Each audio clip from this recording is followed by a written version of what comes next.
El secretario de Desarrollo Rural, Jorge Díaz Loesa, continúa entregando herramientas, maquinaria y materiales del programa Peso a Peso a productores de diversos municipios para reactivar la economía afectada por las lluvias ocasionadas por los recientes fenómenos hidrometeorológicos. Por medio del esquema se entregaron apoyos a 509 productores de Temax, Tecal de Venegas y Soncahuich, porque el gobierno estatal continúa apoyando la reactivación del campo yucateco.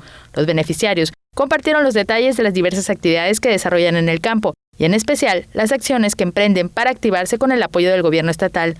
Los productores recibieron gran variedad de productos esenciales para sus labores en el campo, como fertilizantes, desbrozadoras, equipo apícola, carretillas, alambres de púas, picadoras de forraje, motobombas, triciclos, bombas aspersoras, entre otros artículos. Teleyucatán te informa. Teleyucatán te informa.